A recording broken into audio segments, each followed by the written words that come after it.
Good morning, and good afternoon, and good evening, wherever you're watching from. I'm Tony Banbury, president of the International Foundation for Electoral Systems, IFES, and I'm honored to welcome you to the special morning after edition of our virtual US election program. America woke up this morning to uncertainty. As many experts predicted, this election has not yet been decided. It's not an outcome either party hoped for, but the closeness of the election reflects the American polity. It also reflects a central tenet of democracy. Every voice matters and every vote counts.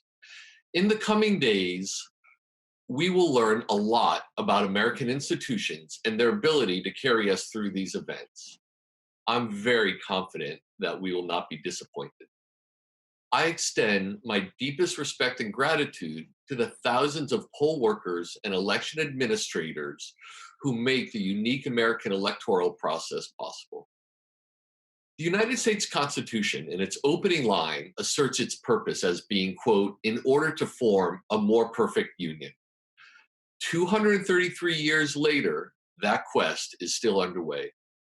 Democracy is always imperfect, but pursuit of its perfection is always a worthy endeavor. Over the last days, weeks, and months, the American people have sought to strengthen their democracy through a hotly contested electoral campaign that featured two candidates with widely different views of what is best for the country. This morning, Americans are uncertain and many are anxious about the result. Even while we wait for the final result of the presidential election, many are already disappointed. The divisions that have been growing in American society are quite stark. But the peaceful conduct of the campaign, the successful administration of the elections across 50 states and the District of Columbia so far is a testament to the strength of American democracy. Indeed, some of the anti democratic practices that have been analyzed these past few days as part of this US election program reveal weaknesses in the US system that should be addressed.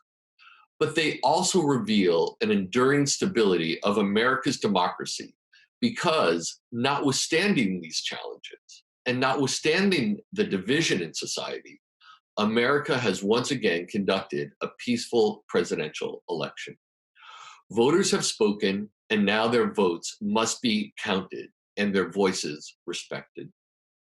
I am very pleased that so many partners from around the world and here in the United States joined us for IFES's US election program to learn from so many great experts.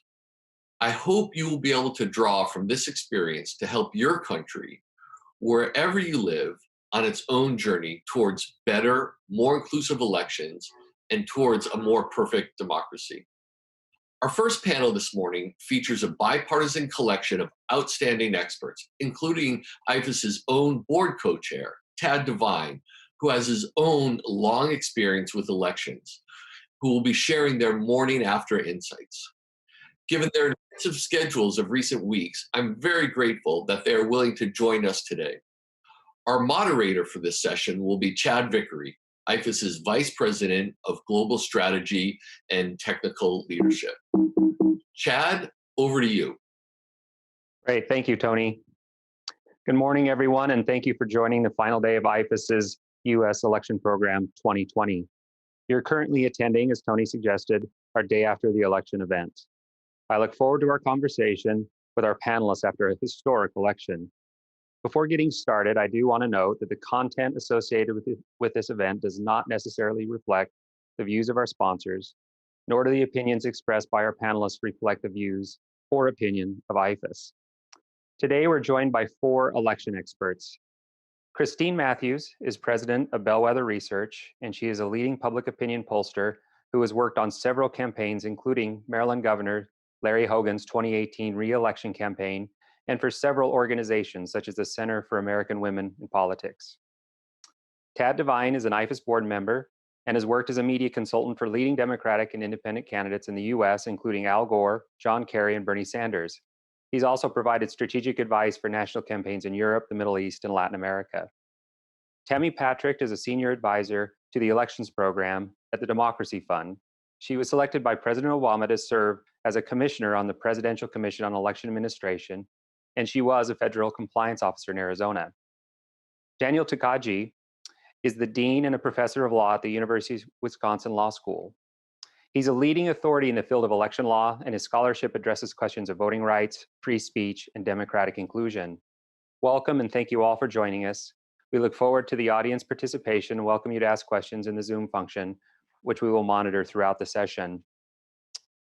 Well, I think we're all a little bit exhausted after last night, I'm sure, but thank you all for joining us, and everybody's anxious. So I want to get right to the questions. My first question is going to be to Tad and then to Christine. And I think we're going to know the answer to this, but how does this compare to what expectations were in your view for both sides? Tad, why don't I start with you? Thank you, Chad. Well, I'd say I'm surprised by a lot of things from last night. Certainly the strength of President Trump's performance in so many places. I found that surprising. The strength of Republican Senate candidates' performance in a number of states, places like North Carolina, Iowa, and maybe Maine. We'll wait to see what the results wind up being there. I think that was surprising. We've seen all these polls now for many weeks with Joe Biden with a 10-point national lead. I think by the time the national vote is all counted in places like California, Vice President Biden will have a substantial popular vote victory. But this all comes down to the Electoral College. I still believe that when everything is counted in places like Wisconsin, Michigan, Nevada, even in Pennsylvania, and perhaps even in Georgia, where I've done a lot of work recently and seen a lot of research, that Vice President Biden is going to be able to get 270 electoral votes and win the election. But Democrats were expecting a sweeping victory and maybe even challenging President Trump in base Republican states like Florida and even perhaps Texas. And that just didn't come to pass. There's a lot of reasons for that. We could talk all day about it. But I think that's the biggest surprise, that the Republican president was strong, that Republican Senate candidates were strong. Although I think there's a lot of counting still to be done before we can have the final verdict on the election about how really strong they were and how much ground the Democrats didn't gain that they could have gained. Great, thank you. Yeah, and also the House too, I think was a little bit surprising. Christine, Yes. What are your thoughts on the expectations that everyone had and where we're seeing results today? Yes, so I think the expectations, particularly of Democrats, may have gotten out a little bit over their skis. If you looked at the polling in some of these southern and mid-Atlantic states, North Carolina, Georgia, Florida, it always pointed to a very close race, a couple of percentage points, and that's really what we're looking at. And I think it's too early to tell the story here in Wisconsin, Michigan, Pennsylvania, with so many votes still remaining. So in Pennsylvania, the governor said that there's over 1 million votes yet to count.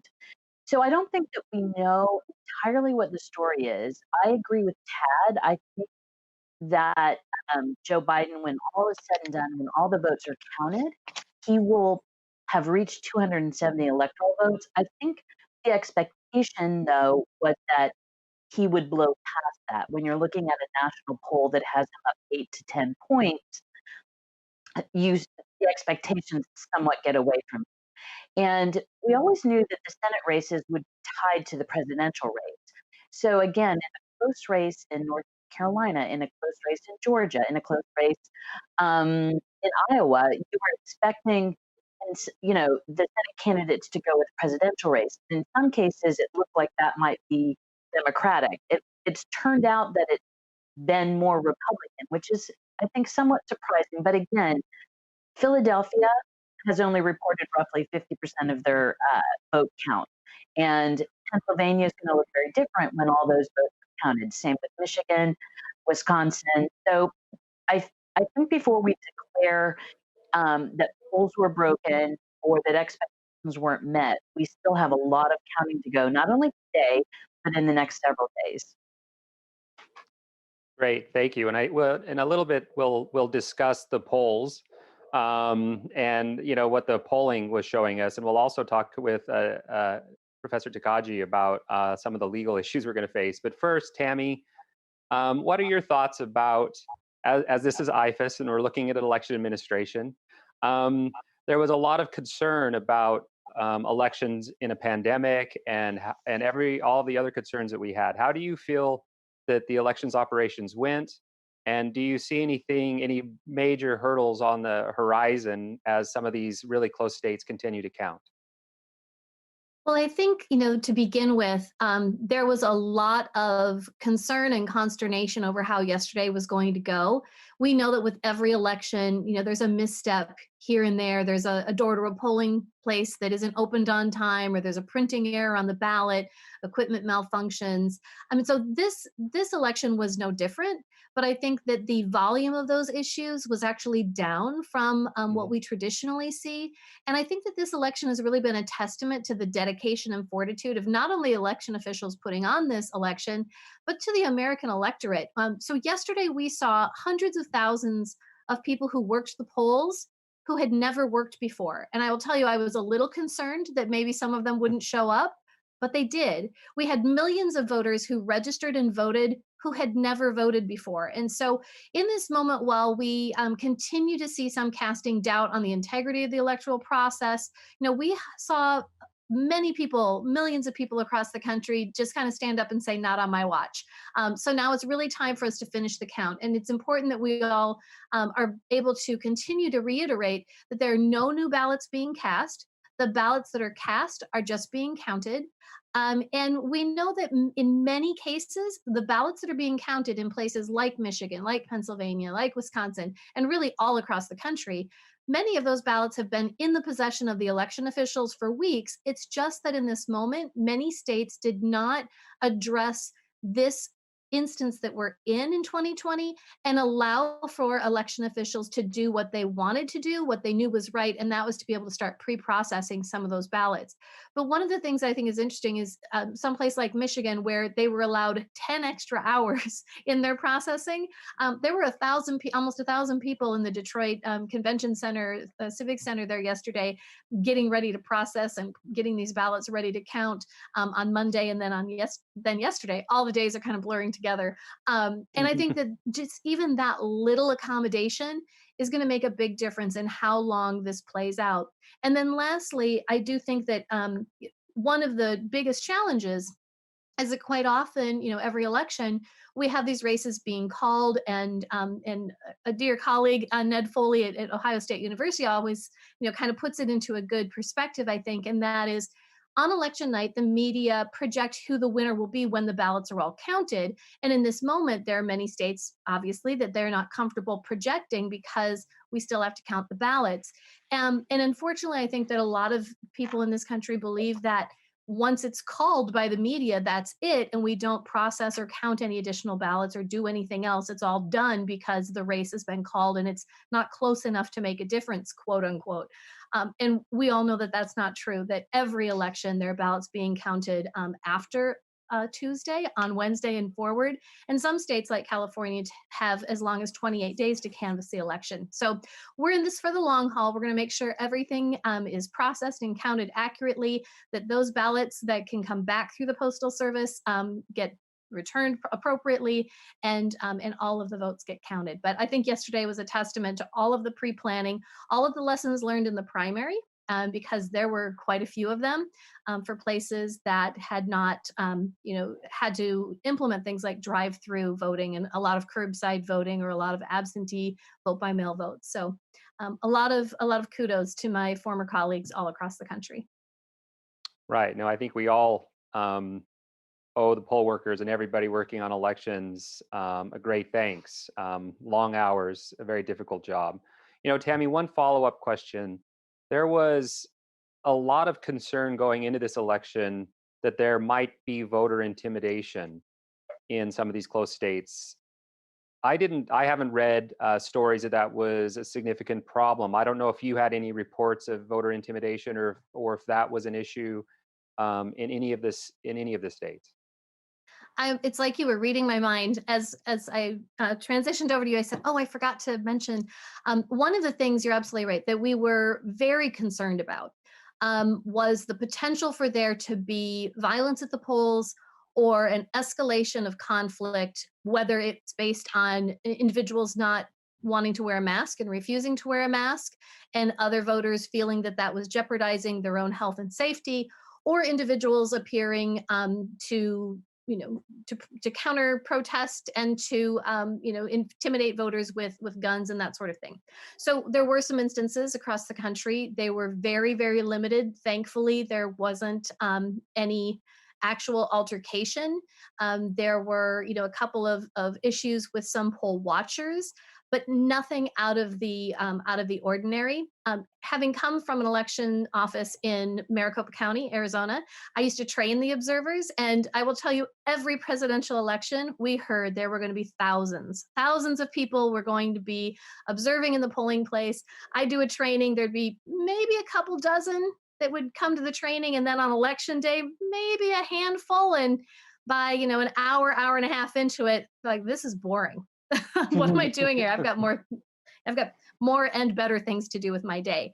So we were hopeful that that was what was going to play out this year, but everyone really was kind of holding their breath, because we have seen in the last few months some real dramatic changes in the way in which our country has behaved. And there was real concern. So I think everyone is breathing a sigh of relief that, at least up until this point, things have been peaceful. It has only been, a handful, one or two instances where it was a rogue individual, and we're hoping that that continues to a peaceful transition if the final result requires a transition. Great, thank you very much. Yes, we hope that it's peaceful through this long count process. If Pennsylvania takes a long time. For Christine, a question for you. This campaign was decidedly different because of the pandemic. And also, I think the way that there were expectations and the way social media was used, and there was so much concern about disinformation from the previous election. What do you think about the way that the campaigns were run? If you could talk about the Republican side of the Trump campaign, how it was run, and do you think that there are things that happened this election cycle that will continue into future elections? Well, there were significant differences between how the Republicans and the Democrats ran their campaign. For example, the president is very fond of holding in-person rallies, so he was much more comfortable continuing to campaign in a more traditional way. Um, and many criticize that because of where we are with COVID. The Biden campaign was more limited to smaller events, socially distanced events. The rallies he did, were in their cars, and I think that also extended to the organizations. The Republican organization felt comfortable going door to door, making in-person contact with voters, and I think the Democratic organization felt like their get out the vote, their contact needed to be more virtual, whether it was phone calls or online. Um, so we'll see, how that ends up playing out. There, through social media and through other avenues, I think there was some disruptive elements, some disinformation. On the Republican side, there is a great deal of skepticism about mainstream media. And so a lot of the supporters on the Republican side get a lot of their information through social media, Facebook, um, and other online sites. And those tend to, obviously there's no gatekeeper on that. Facebook and Twitter are trying to place gatekeeper functions in place, and sort of flagging tweets that they think are misleading or that sort of thing. But the information infrastructure on the conservative side is very different, and a lot of information is communicated through Facebook. Um, and that those situations, videos can be altered, information can be incorrect, and there's not really a fact checker. So that certainly was in play this election cycle, and it's interesting in Virginia where I live, there were some intimidation practices in place, not at the election, but what was being reported all across Virginia, and this may happen in other states, was um, voters who had Biden-Harris yard signs in their yards were getting letters. And the letters were not addressed to the people, but they were to their address. And it was like a 1 or 2 page letter that contained a lot of, it was purportedly from neighbors, but it contained a lot of salacious information about Joe Biden and his son Hunter. It really had the hallmarks of an outside entity interfering, and a lot of people were reporting that. Now, these people may have already voted; it may not have impacted their vote behavior, but it was a level of interference and misinformation that certainly voters in Virginia were reporting. Great, thank you. Tad, I want to ask you the same question from the Democratic side of the equation, but also if you could talk about how the campaigns were different, how the Biden campaign was looking at this. But I think the other issue would be great for you to discuss is what Christine just mentioned, that it does seem like both sets of voters are getting information from completely different sources. And do you think that's part of why we're not understanding the electorate, that we've been very shocked by the results in the last 2 election cycles? Is this part of that issue? And if so, what are Democrats going to do about that?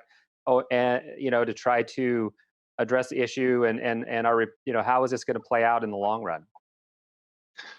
Well, I do think that is the case, and I agree with Christine on that. I think what you have to do in campaigns is you got to meet the voters where they are. Okay, that's the challenge. And if the voters are, watching television, run some television ads. If the voters are on Facebook or Twitter or places like that, then you've got to try to find out how to communicate with them where they are. You have to use research to try to figure out what issues are important to them. You try to have to match up candidate qualities with what voters are looking for. And, and I think campaigns have tried to do that for a long time. But, when I started doing campaigns 40 years ago for President Carter, we had this incredible piece of technology at the headquarters of the national campaign. It was large, and it was called a fax machine, and we could send a piece of paper. And, because I was doing ballot access and things like that. This was a very important breakthrough. And, and now if you've got one of these, okay, you can run a campaign from anywhere in the world. And it's very powerful. So I think what campaigns are doing, and will need to do even more of in the future, is adapt to the technology, which is driving our campaigns, and figure out how to deliver information to voters where they are and find out what it is about them that makes them tick. I teach a class at NYU, and I tell my students that there is this place called the voter zone. That's where the voters are. And the challenge of campaigns and strategists and pollsters and people who try to help candidates to win elections is to figure out where the voter zone is and to get into it with them and to talk to them about things they care about. I think the Biden campaign did an excellent job figuring out what to do with their candidate. I've done a lot of national campaigns, and I'll tell you, when you do a national campaign and you're in a general election, typically when there's no pandemic around, you get on a plane, you try to hit 3 media markets across this large country in one day, and by the end of the day, you just pass out, and then you start the next day and you go again. And when you do that, and you got candidates, who are in their late 70s, I mean, you got to burn them out. Okay, that's just the way it goes. And so I think they were very smart to say, okay, listen, it's a more responsible approach for our voters to handle things this way. This is what we're going to do with our candidate, and let's make sure that we keep him fresh and steady. I saw Vice President yesterday on television. I think it was his most active day of the campaign, and he was very active and very energetic. And I think that worked to their advantage. And there's also other aspects of technology that are going to be critically important for both parties to exploit. One of them is fundraising. We've seen an unprecedented amount of money in this campaign, much of it in low dollar donations that came from people who were very energized, either for or against the president or for or against the Democrats. And I think that's another innovation. Television advertising, which is something I do for a living, and I'm obviously biased towards, is only part of a big message system but it's also the most expensive part. It costs a lot of money to do that advertising. And so that's going to be part of something that we have to figure out, whether the value is going to be there or whether we need to transition more towards individualized advertising targeted to voters based on the enormous amount of information that we have on them. So this is really going to be a challenge, I think, of campaigns understanding and exploiting technology to their advantage, but also recognizing that the most important resource any campaign has is a candidate. And you've got to match up what you do. I think the Trump campaign did a good job saying, listen, this is what the guy wants to do. This is his strength. He wants to be out there. He's going to do this stuff. Let's play to it. And I think they got advantage from that. And I think the Biden campaign did too. They realized that he had certain strengths and attributes. They played to that. And I think in the end, if he wins this election, which I believe he will, I think it's going to be because they made those decisions. Great, thanks. Christine, a follow-up question is in running campaigns and also setting expectations. Early in this conversation, we talked about the miss of expectations, but I would assume within a campaign, you rely so much on polls and polling and trying to target messages and trying to know where the voters are through the data that you're receiving. But it seems from the outside that the data is not very accurate as accurate as it used to be. I'll ask both you and Tad what your take is on what's happening with the polls that we had. Joe Biden up, one poll had him up 17 points in Wisconsin a week ago or something, and now it's razor thin. Is that impacting campaigns, and what do you think's happening? I know we'll have political scientists watching the program, so it'll be interesting from their perspective as well. But what do you think about how polls are going to, what's going to happen after 2 election cycles where the polls have missed by such a large margin? That's a great question. So pollsters looked at what happened in 2016, and the national polling was not inaccurate. It showed a Hillary Clinton national lead of about 3. She won the popular vote by about 2. And what happened was the state polling, particularly in critical Midwest battlegrounds like Wisconsin, Michigan, Pennsylvania, was off. So why was it off? Lots of work was done to try and figure that out. And the answer primarily was that the polls were undersampling non-college educated white voters who came out in significant numbers in 2016 for President Trump. Prior to that, the cleavage between college educated and non-college education, didn't make an election, but starting in 2016, that really did. So that was a remedy that pollsters applied to their polling. Some of them also went an additional level, was in terms of making sure that in your statewide sample, you were making sure that you got rural as well as suburban and urban voters. So those were in place. In 2018, I think the polling for our midterm elections was fairly accurate. I don't think that we felt like polling was broken in 2018. Now looking at 2020, I think certainly polling did not perform ideally. How badly it performed is still to be determined.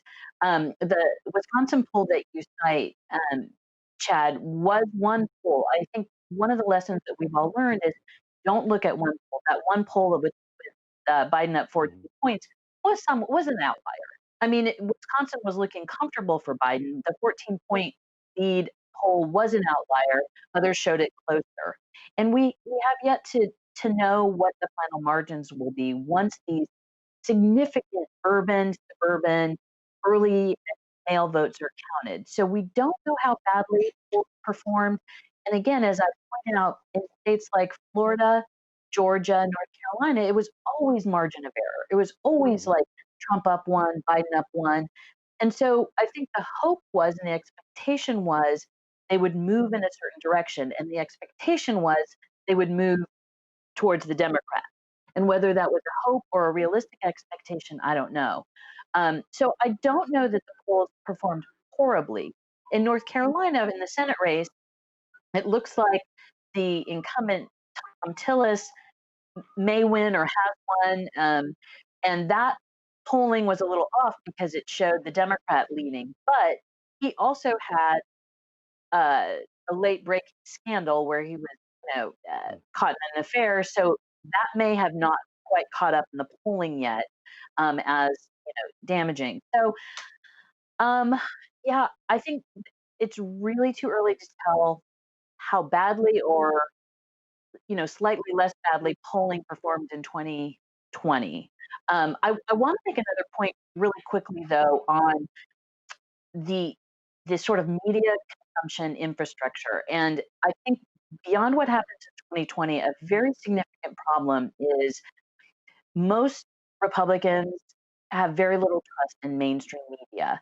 And what worries me in the next several days is the information infrastructure that they're going to be tuned into is going to be one where Trump has declared victory and the conservative echo chamber is reinforcing that and perceptions of fraud. Whereas the mainstream media will be saying it's too early, we haven't counted all the votes. But if half the country has very little faith in the mainstream media and gets all their information from alternative sources, and I find this all the time in my research. You do focus groups, and there's just no trust in the media. There's no trust in institutions, even scientific institutions like NOAA. uh, Conservative voters tend to say, like, I don't trust that. I do my own research. How do you do your own research? Well, they basically get on Google or their own sort of network of people. So that's something that's really worrying. And in the future, I mean, I think we just don't understand the degree to which a large chunk of the country is consuming information and has a reality that's very different than the coast and the mainstream media. Right. Yes. Thank you. Tad, and I'll have a question for Tammy after this. But Tad, what's your thought on the polls and how they're played out this election cycle and what the implication is for future elections? Well, I agree with Christine. We've got to wait for all the votes to come in before the jury comes in on the pollsters. We've got, and I do believe, just based on looking at the numbers that I've seen and knowing that, 30% of California is still out, for example, that takes them a while to count votes out there.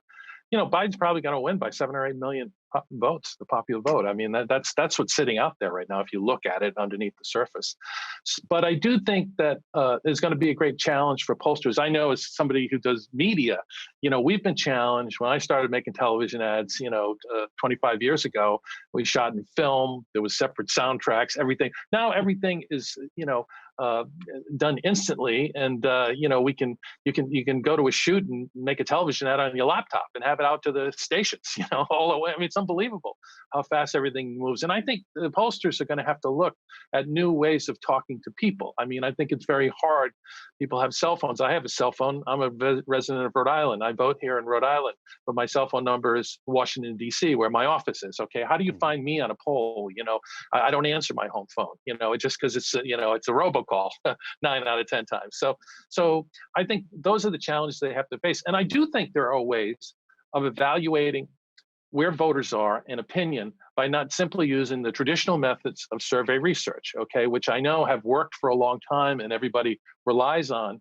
But I do think they're going to have to look at things like having parallel systems to figure out where voters are. Things like panel back polls, which establish a universe of people and talk to them during the course of the campaign and see if there's movement within that universe. Looking at analytic tools that evaluate and score voters on the basis of where they are. There's so much information in voter files right now that you can actually know a lot about everybody. When I worked for Bernie Sanders in 2016, we actually were targeting individual television ads in Iowa during the caucuses to people who lived, for example, along the path of a pipeline that was going to crisscross the state that was really affecting people who live in those rural communities. And we had a lot of success talking to them by sending them that ad about that issue. So I think the pollsters are going to have to rely, I think, on some of that targeting data that other parts of campaigns are using to evaluate public opinion more broadly and to not rely more almost exclusively on the more traditional methods. I think when you put those things together and get a more holistic model of evaluating where voters are, you're going to get a better read on things. And I think that's the challenge that they face. Great, thank you. Tammy, a question for you is we got to our audience is around the world, and mail-in ballots and absentee ballots are not something that's commonly used. but now we've seen just a huge number of these ballots being used this cycle. Some states almost use exclusively mail-in ballots. Um, for our international audience, could you give us a sense of, first, how do we guarantee the security of these mail-in ballots? I know that could be a long discussion, but something quick. And then also how you think this is going to impact this election and future elections, the use of mail-in and absentee ballots. One of the things that I always like to remind people of is that the United States has actually been voting absentee or by mail since the Civil War. And for the last couple of decades, we've literally had tens of millions of voters across the country voting by mail. And absentee voting or vote by mail has been a policy and a practice in every state. It's just in varying degrees of how many people would actually receive their ballot handed to them by a postal carrier rather than a poll worker. And in this moment, there were many states, in fact, there were a full 10 states that provided voters their ballots directly through the Postal Service rather than requiring them to make a request. And that was double the number that we had traditionally. So we have 5 states that have all of their elections are now conducted by mail. A couple of them have been doing it for the last few decades. And in this moment, many states said, 5 additional states said, you know what, we're going to, in a global pandemic, just provide all of our voters on the voter rolls a ballot. We have the ability to know who is a qualified voter because they have registered. We've checked their registration. And they also have said that, you know what, if someone is registering to vote, that is in fact an application for a ballot. And we're going to assume that they want to vote because they've registered to vote. So we have this huge confluence of literally tens of thousands of or tens of millions of more voters voting by mail in a time when the global pandemic was also affecting our postal service. We had a new postmaster general that was appointed this year, and I've been working with the United States Postal Service as a liaison between the election official community and the postal service for more than a decade. So there are many things we had in place for years that really came to fruition this year to make sure that there was security in the process and that there was transparency to know where and when ballots are within the mail stream, who's put them there, and how, in fact, we can validate that it was the voter that voted that ballot.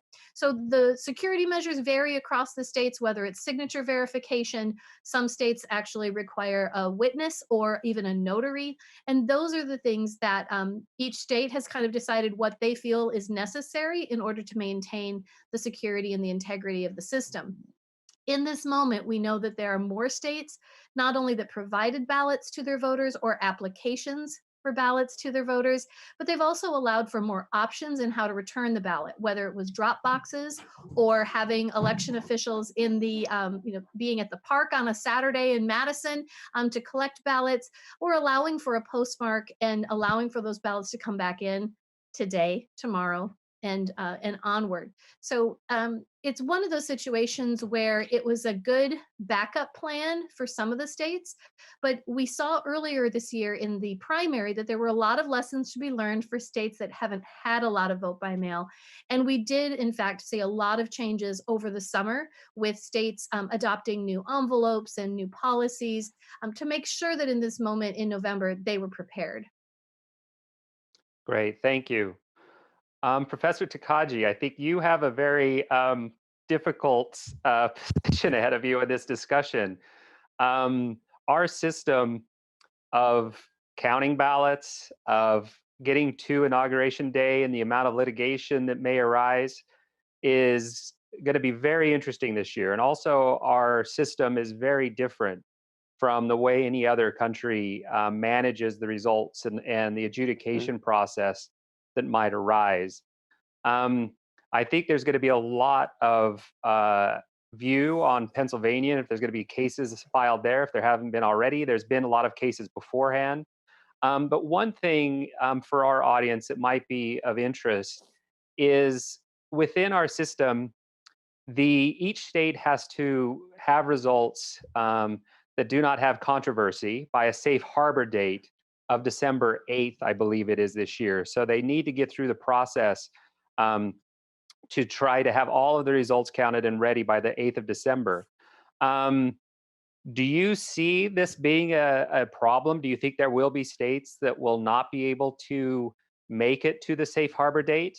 And if they do not have a clear winner by that date, what's the process going forward? Thank you, Chad. Let me just make a slight modification to what you said a moment ago. December 8th is indeed the safe harbor date.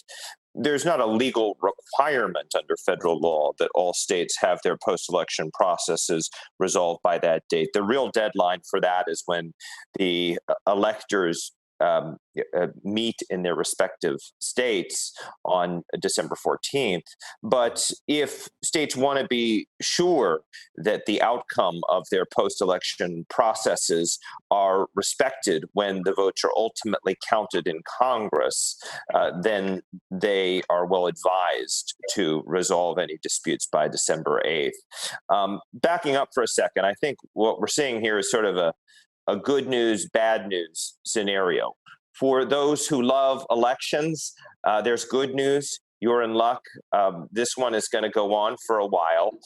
We may not have a projected winner for days, and we probably won't have certainty for weeks because there is likely to be litigation over the result.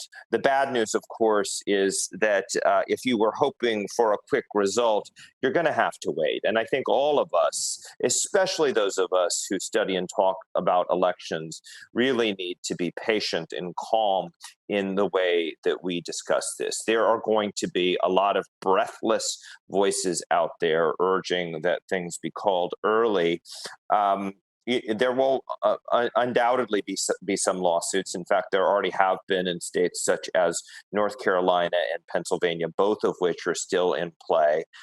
I think the worst scenario we can imagine is the Supreme Court itself, the United States Supreme Court, resolving another election as it did 20 years ago. I think that would be a terrible blow to our democracy if it came down to that, and would do a great deal to undermine public faith in our democratic process. But that is, while I don't think that's a likely scenario still, it is certainly not beyond the realm of possibility. And if for some reason it's not clear by the 14th of December, and we're not sure if it's a 269 tie, what's the process then to resolve the election? Well, let me first of all say that I think it is very likely that by December 14th, even December 8th, we will have a conclusive resolution of that. I'd be very surprised if states don't do everything they can to resolve not only the counting and any recounts, but also any post-election administrative and judicial processes by December 8th and at the very latest December 14th. So I think it's a very small chance that will happen. Most of the action is likely to take place before those dates. So let me actually focus on that, and then I can answer the question you asked, Chad. What I think we're going to see is most of this probably playing out in state courts if there is an election that's close enough to contest. And by the way, that could be not only presidential elections in a particular state in the United States, as opposed to most other countries. We do elections, including presidential elections, on a state-by-state basis. And in all but 2 states, if you win the most votes in your state, you win all of that state's electoral votes. And those elections are mostly governed by state law, resolved by state election officials, and, if necessary, state courts. So we could see in some of these states that are close, like Michigan, like Pennsylvania, like North Carolina, state courts get into the act if there are disputes over the counting of ballots, for example, absentee ballots, of which we know there are many more this year. I do expect most of those will be resolved by those dates that we discussed earlier, the December 8th safe harbor deadline or December 14th when electors vote in their states. If that doesn't happen, let me emphasize, this is a highly, highly unlikely scenario, in my view. But then it will be for Congress and possibly state legislatures to resolve. And there are all sorts of scenarios that law professors love to spin out.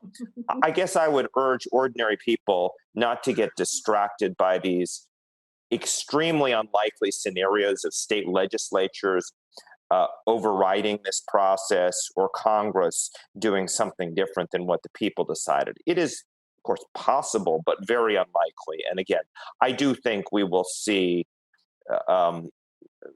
clarity within weeks and certainly by December 8th and December 14th. Great, thank you. Another quick question. One thing that we've seen is just an increase in the amount of litigation, both before and after elections. We've also seen the federal courts being more engaged than state courts in the past. What's your thought about how this is going to affect elections going forward? Is this a trend that we're going to see gather momentum, or is this just something unique to this time that we're in? Yeah, it's a great question. I think it's a little bit of both. This election was really different from any other because it was conducted in the midst of a pandemic. And when circumstances on the ground change, such that, for example, voters may need more time to return absentee ballots, when they're changing circumstances, you're likely to see more litigation, right? Changes in facts, changes in the law tend to drive people to file lawsuits. And that's what happened in this election cycle. There were over 300 lawsuits so far involving the pandemic, a lot of which had to do with absentee ballots, of which, of course, there were many, many more than in a usual election cycle. So in that respect, it's a blip. That said, since 2000, we have seen a lot more election disputes, and some of them, as you mentioned, filed in federal court as well as state court. Here in the United States, we have not just one, not just two, but 51 different court systems, right? Every state has its own court system. So a lot of these cases have been brought in state court, some in federal court. It's very likely at some point that the Supreme Court will resolve this somewhat esoteric but possibly highly consequential issue that is raised in cases out of Pennsylvania and North Carolina, specifically whether state courts can rely on state constitutional law in cases involving federal elections. Republicans in particular have argued that they can't. That's a decision that could have major consequences for how all the states run their elections, potentially requiring all the states to have two different sets of rules, one governing federal elections, one governing state elections. I really hope we don't go there. But yes, there has been substantial judicial involvement in this election, and not entirely without justification because of the really unique circumstances that were presented in terms of challenges that people had in voting. Great, thank you. Tad, a quick question in that same vein. I think the audience would like to know, and I'll ask Kristen this question as well. What's the posture of the candidates as they move into this post-election period? And it does seem as though litigation is a tool that they use in this post-election period. You know, what do you think the Biden campaign will try to do over the next few weeks or days while this is being resolved politically and from almost a campaign perspective, if that makes sense? Well, having worked for Al Gore in 2000, I can tell you that, and many of my friends and colleagues who worked at the Biden campaign were with us in that endeavor, that the posture of the Biden campaign in respect to potential litigation will be to be extremely aggressive in every instance where their vote is challenged. That's what they're going to do. They're not going to back down. They have a full slate of thousands, literally, already deployed around the country. They are prepared to finance this at whatever level it will take, and they will pursue it relentlessly to make sure that their votes are counted. So I expect a very aggressive posture from them. Aggressive, different, I think, than the aggression we may see from the president on the other side, which will be, the people filing and challenging every decision, but aggressive at any attempts to interfere with the counting of votes, and they will seek judicial relief and the remedy that the court could provide, immediately, injunctive relief, whatever form of relief is available, and they have already deployed these people everywhere to do this. So I think it will be different. I think in the Gore campaign we were, not as aggressive as we should have been in confronting the challenge we were up against. But I don't expect that from Biden and the people around him. I expect that they are going to fight very hard every day. And they understand if they don't, the base of the Democratic Party will rise in revolt and will be very disenchanted. So that's what I expect. They've been planning for this for months. They're prepared to execute it. They have the resources to do it, and they have the will and posture, I think, to pursue it as aggressively as possible. Great, thank you. And Christine, what are your thoughts about how the Trump campaign is going to engage? And we've already seen some of it. They've declared that they've won and will start to file suits. But what are your thoughts about how the next, from a campaign perspective and a litigation perspective, what do you think it's going to look like over the next few days and weeks? So in typical fashion, the Trump style has been to be much more out there in terms of saying that they're going to file lawsuits, they're going to, challenge this to the Supreme Court. So Trump's hyperbola on lawsuits has already been out there. It's interesting to hear Tad talk about in such strong fashion how the Biden campaign, while quiet and behind the scenes, is just as lawyered up, just as likely to challenge things. And I think the Biden campaign is the more appropriate posture at this point, which is to have your force ready to go, but not threaten it, sort of preemptively. And I think at this point, it's interesting because even some Republican allies of the president, such as Chris Christie, have criticized the president for declaring early victory, calling it a strategic mistake, and that will undermine whatever cases he may later bring. And so I don't know the degree to which Republican allies will link arms with the Trump effort specifically to challenge everything, to say, voting should stop, the Supreme Court should get involved. I mean, up to this point, Republicans have always fallen in line with this president.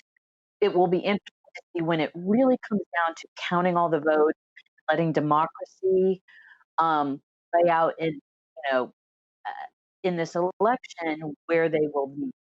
I think this president is a fan of lawsuits. He's always throwing out, I'm going to sue this institution, I'm going to sue this individual. So there's a lot of talk about lawsuits. Many times he doesn't follow through.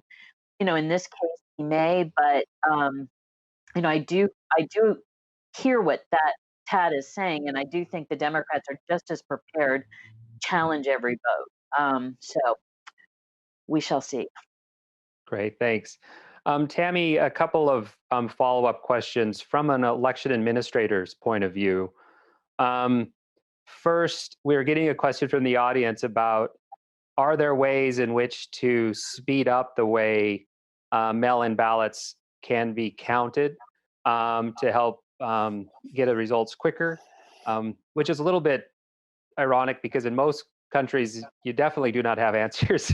You don't have results on the first day. It usually does take days and weeks, but people are used to having results on the night of the election. So are there ways to speed that up? And then my last question is, how does an election administrator deal with this when there's all this litigation around them while they're trying to get results and they're working through this process, but they have this spotlight and this litigation around them?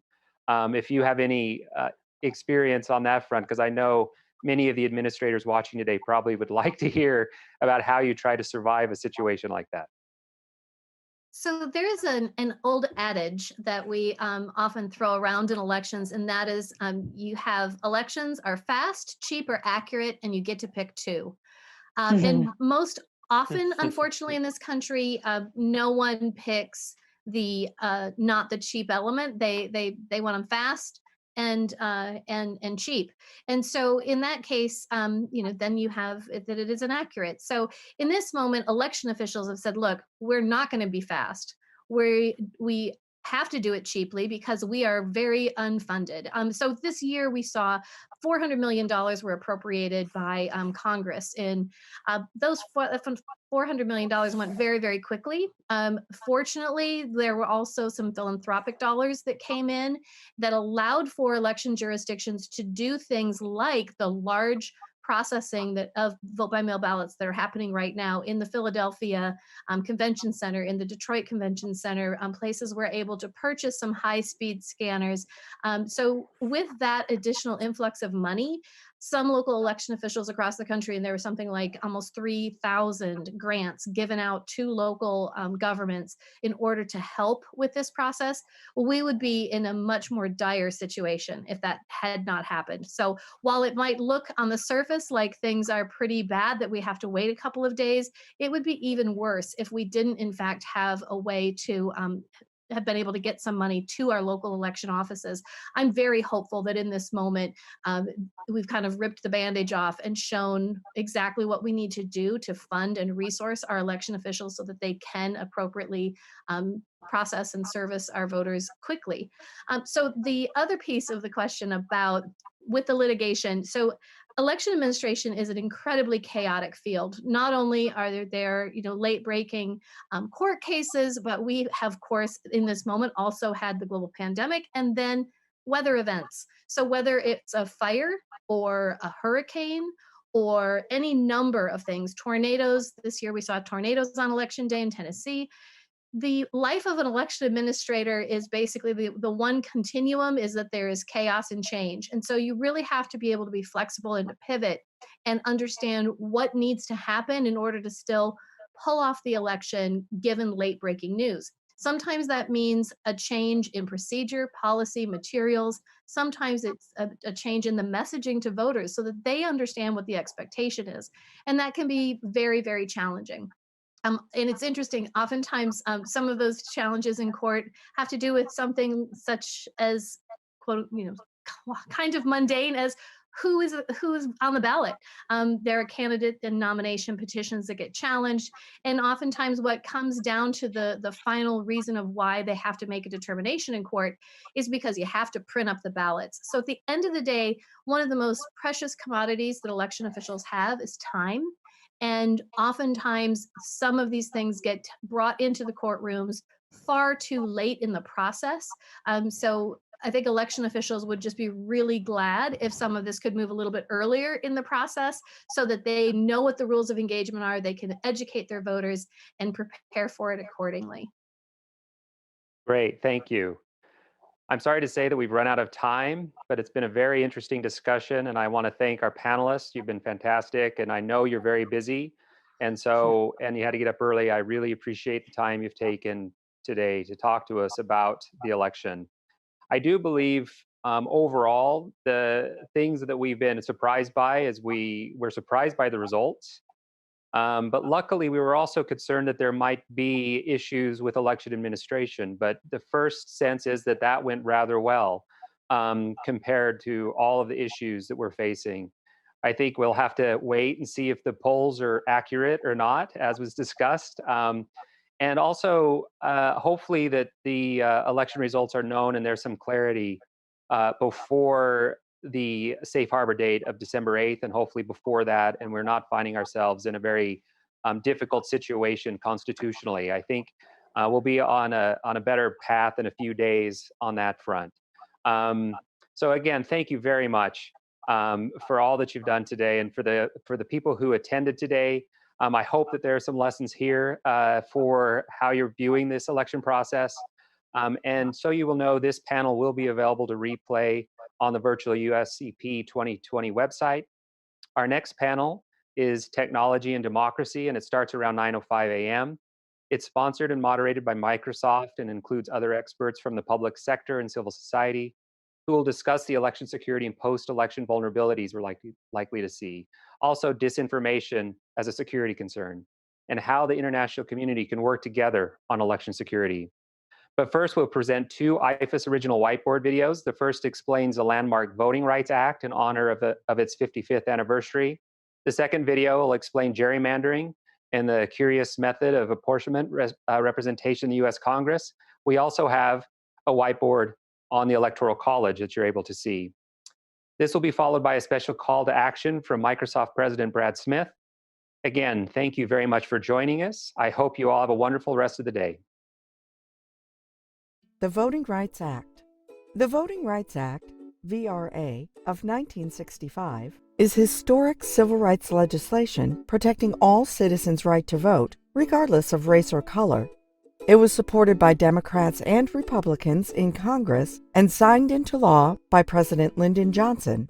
While the 15th Amendment to the Constitution prohibits states from disenfranchising citizens on the basis of race, discriminatory tactics were used to prevent Black citizens from exercising their rights, particularly in the South. As a result, Black voter registration and turnout dropped drastically.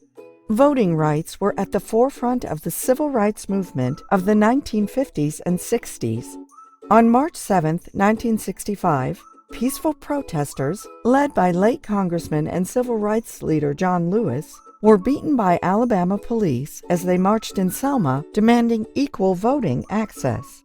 That day, known as Bloody Sunday, was televised across the country.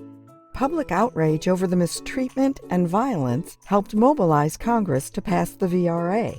The VRA expressly prohibited discriminatory voting laws. Section 4B established a formula to determine which states and municipalities demonstrated a history of voting rights violations. Section 5 required those jurisdictions to obtain federal approval before changing voting rules. The impact was immediate. In Mississippi, Black voter turnout increased from 6% in 1964 to 59% in 1969. With little opposition, Congress has since renewed and amended the VRA 5 times. New provisions included protections for voters with language barriers or disabilities. Then, in 2010, officials from Shelby County, Alabama, challenged the act, arguing that Sections 4B and 5 were unconstitutional because they infringed on states' rights. 3 years later, in Shelby County v. Holder, the Supreme Court ruled that Section 4B, the pre-clearance formula, was outdated. Chief Justice Roberts argued it was no longer relevant because the country had largely achieved racial parity in voter registration and turnout. Without this formula, Section 5 is unenforceable. States may change voting laws without federal approval. In her dissent, Justice Ginsburg warned that pre-clearance is needed to stop continued discrimination. Removing it, quote, is like throwing away your umbrella in a rainstorm because you are not getting wet, end quote. Immediately following the court's decision, states began changing voting laws. Since 2013, 22 states have enacted new voting restrictions, and more than 1,600 polling places have been closed in states that had previously fallen under the jurisdiction of the VRA. Many of these changes have been found to discriminate against voters of color, with intentional discrimination cited by courts in at least 10 cases.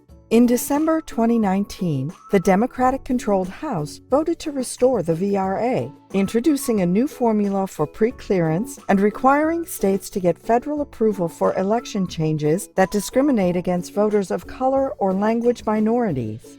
Companion legislation, named after the late Congressman John Lewis, has been introduced in the Republican-controlled Senate, but has not yet been brought to a vote.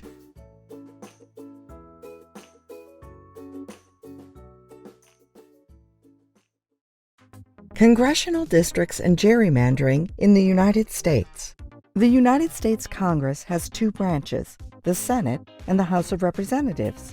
Each state has 2 senators, but the number of representatives varies based on the state's percentage of the total U.S. population as counted in the census every 10 years. Currently, there are 435 voting representatives in the House, parceled among the 50 states. Each representative represents a district, or geographical area, typically drawn by the state legislature and approved by the governor. But in 10 states, districting is delegated to a special commission with limited or no role for elected officials. When you hear districting, you may think gerrymandering. This term is the unfortunate legacy of Massachusetts Governor Elbridge Gerry and refers to drawing district lines in a way that will produce a predictable outcome on Election Day. In 1812, Mr. Gerry's party drew state Senate districts to favor their candidates. A district that resembled a salamander was made infamous by a cartoonist who drew a gerrymander. To ensure as many seats as possible are likely to be won by a particular party's candidates, district mapmakers often use one of two practices: packing or cracking. They work differently but have the same effect. A packed district includes as many of the opposing party's voters as possible. This limits the overall total districts the party wins. Cracking splits up clusters of opposition voters, dispersing them among several districts. This increases the likelihood they will be outnumbered in most or all districts. Many consider North Carolina, Michigan, Ohio, Texas, Maryland, Illinois to have the strangest district shapes. These maps have been produced by both Republican and Democratic-controlled legislatures. The Supreme Court has ruled that racial gerrymanders, when mapmakers draw district lines around or through communities to prevent racial minorities from electing their preferred candidates, are unconstitutional. However, the Supreme Court has not ruled that partisan gerrymanders are unconstitutional. In a 2019 ruling on congressional district maps in Maryland and North Carolina, the Supreme Court deferred the issue to Congress or the states. Although the Supreme Court made a distinction between racial and partisan gerrymandering, some argue that they are interconnected. In this view, even if the intent is partisan, the outcome may diminish the voting power of racial minorities, many of whom vote for Democrats. Supporters of independent redistricting commissions say it increases the credibility of the mapping process and makes elections fairer. Of course, there are other factors besides the shape of a map that can shape the representativeness of the House of Representatives. Still, a partisan districting process gives mapmakers the opportunity to choose their voters rather than be chosen by them. Gerrymandering is a controversial and intractable feature of the U.S. political landscape.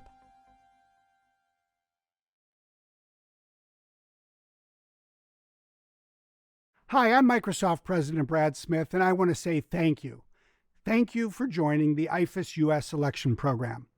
I think we've come together because we all appreciate there is an urgent problem that we need to work together to help solve. The rise of those who are trying to undermine democracy creates an urgent call to action. It's a call to action for all of us who care about the long-term survival and the health of democracy itself. The democracies of the world need to work together. We need to work together in new and innovative ways to build election resilience, to counter foreign influence campaigns, and to build capacity to strengthen the very fabric of democracy. At Microsoft, we believe that technology companies have a responsibility to help protect our democratic processes, to protect our democratic institutions. It's why we partner with organizations like IFES that do important work to further this critical mission. It's also why in early 2018, Microsoft created the Defending Democracy program. It's a program that focuses on helping to safeguard democratic processes globally from cyber-enabled threats. Since then, we've seen cyber threats grow. But we've also seen in the last 2 years the Defending Democracy program grow as well.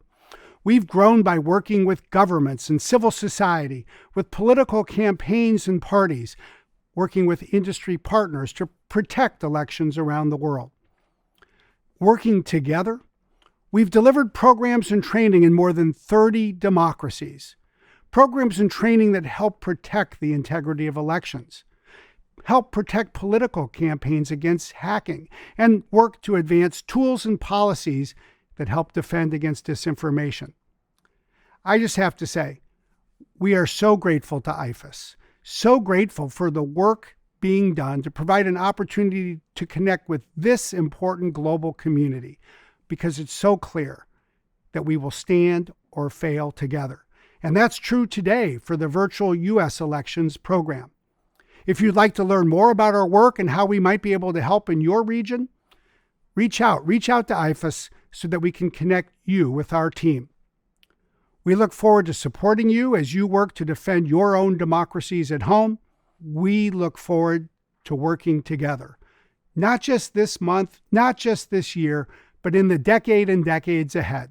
I think we always have to remember, at its heart, democracy is both precious and fragile. For most of humanity's existence, it has been the exception, not the rule. Democracy will flourish only as long as we work together to protect it. We are committed. I know you are too. Thank you for giving us the opportunity to work with you.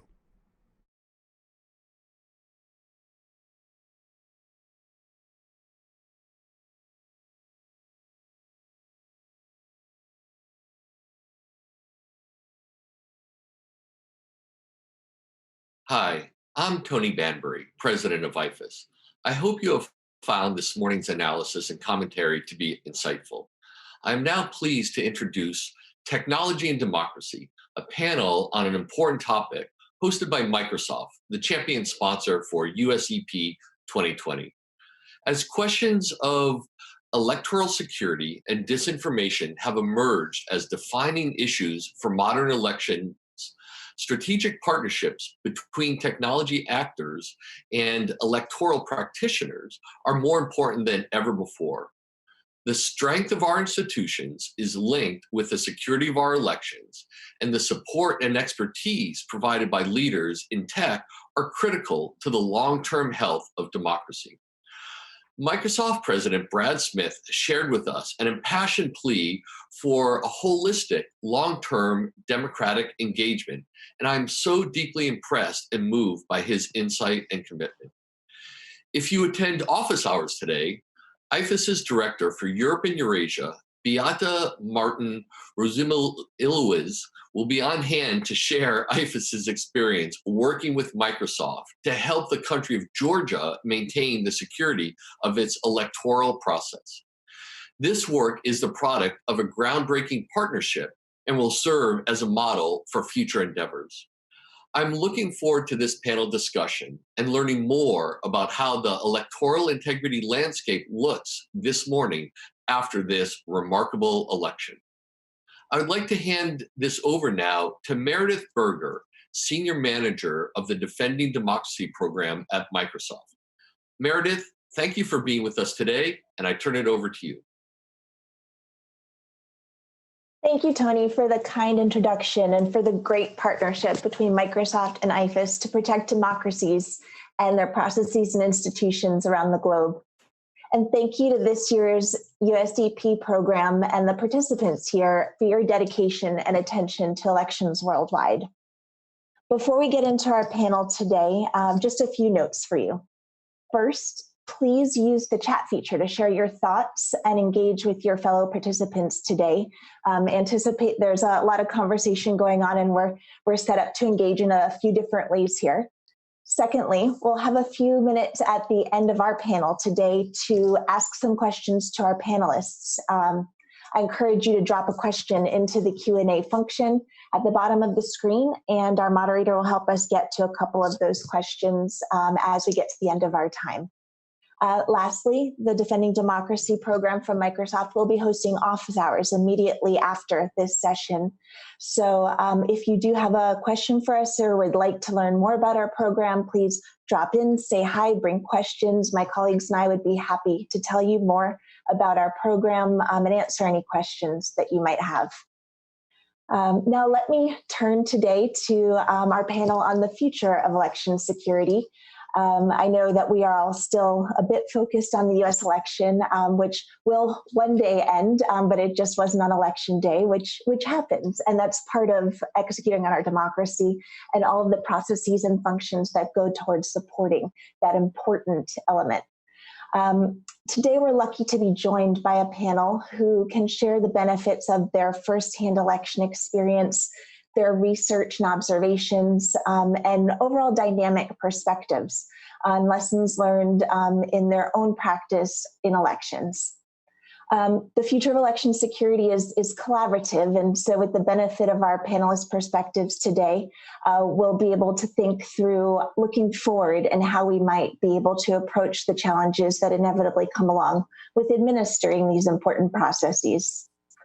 I'll briefly introduce our panelists, and then we can move into our discussion. First, we have Christine Berzina. She is a senior fellow at the Alliance for Securing Democracies in the German Marshall Fund's Brussels office. She focuses on US-EU relations and has done research on, Russia's foreign policy and Baltic foreign policy as well.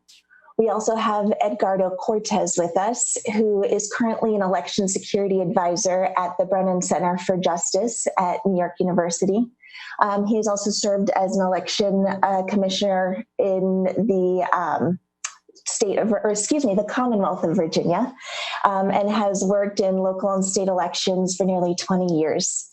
Lastly, Sarah Stinson, who is joining us from the Government of Canada, is the Director of Operations for a Democratic Institutions Secretariat at the Privy Council Office. She leads a team there that is focused on helping Canadians to engage and also to protect and advance democracy within Canada. So with that, as we are fresh off of a U.S. election that is still ongoing, I don't think that we can escape without just getting a few reflections from our panelists on the U.S. election as it is still ongoing. I will turn to Edgardo Cortez first for his points, and then invite each of the panelists to just give a few minutes of reflection from their perspective. Edgardo, I know that this is a familiar place for you, having been off of an election morning and quickly looking to reflect. But can you tell us a little bit about your thoughts and what this meant as a former election official, a current election security advisor? What did you see here? And just share a few points with us.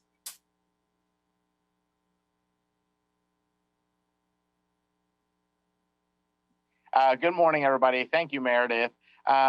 Yes, I think from an election security perspective, the election yesterday went fairly well. I think in reflecting kind of the lead up to and then the actual election day, I think what showed is the preparation that went on by election officials across the country, both at the state and local level, and the coordination and efforts that went on around the country to ensure a secure election process. And I think what we're seeing, what we saw as we ended the night and what we're seeing this morning in terms of local election offices continuing to count ballots is something that we were prepared for and that we were telling everyone else to be prepared for. It takes time to count ballots. I think the pandemic situation created a lot of changes in election offices this year, not just in terms of how voters interacted with the system. So a lot more mail-in ballots, a lot more early votes, but also just how office operations went. So the need to maintain social distancing, finding bigger spaces to process ballots. I mean, there's a lot of changes that went on. And so we were anticipating that that influx of mail ballots was going to take longer to process. And election officials have been hard at work. A lot of them stayed counting through the night, have new shifts that are coming in today to continue counting. And that process will keep going on for the next several days. But I think overall, from an election security standpoint, it was reflective of the work that's gone on the past 4 years to really focus on making the election process more secure, also making it more accessible. And so I think from that perspective, it was a very good day yesterday. Great. Thank you so much, Edgardo. I will turn to Christine next for a little bit of outside perspective, watching elections process and having the comparative advantage of observing elections in other environments. Just a few comments from you, Christine, on what we saw yesterday, what we see ongoing, and I'll turn to you. Thank you so much, Meredith. It's really an honor to be here this morning in North America and at the afternoon where I am in Europe right now to follow along this election and talk to you a little bit about the democratic process. Something that we have seen and will continue to see is the need for patience and the need for pacing from observers, from voters, from government officials alike. This particular election shows us what we often know to be true, is that an election isn't just a one-day event. Of course, people cast their votes primarily on one day, but what we've seen this time is just how long the voting process has been, and more so how long the preparation process has needed to be to provide secure and accurate elections in the United States.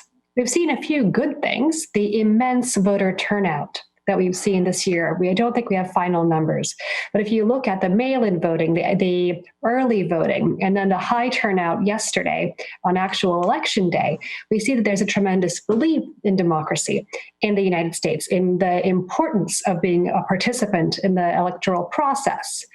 On the downside, we've had a narrative of fraud and a questioning of election integrity, which plays into the hands of America's greatest adversaries and the non-democratic forces, the authoritarian countries such as Russia and China, who seek to undermine democracy and calling into question the democratic process from government leaders is a sad way to perhaps cap off election night. Thank you, Christine. Those are helpful comments and a little bit of foreshadowing for some of our topics later as we get into some of the elements of last night and certainly moving forward in a global context and how we can think about working together. I'll turn last to Sarah with your perspective. I know that Canada has a great comparative experience just coming off of their own elections in 2019, and invite you to just give a few opening observations and remarks. Sure. Thanks very much, Meredith. I mean, I think certainly from Canada's perspective, it's with keen interest that we observed what has gone on both in the lead up to and of course yesterday, and what will continue, I think, over the next few days and weeks to our closest neighbors to the south. That's both from, I would suggest, sort of an election security perspective, and sort of underscoring the thematic of this morning's session with respect to partnerships. We are always looking internationally to what works best, so that we too can sort of adopt some best practices and lessons learned. And so certainly that will be a focus for us going forward as we undertake sort of a bit of our own analysis and look to see how and what can be applied in the Canadian context. And I'm certain as well that Canada's Federal Independent Elections Administration body is also looking closely at how a large national election was administered during the pandemic. In the Canadian context, we have had some of our subnationals or provinces administer elections in this context, but it's certainly something that the Independent Elections Administration body in Canada is looking at as well in terms of its own practices in the event that there should be a federal election in Canada as well. Great. Thank you all for your observations from your perspectives. Very valuable as we get into our conversation here.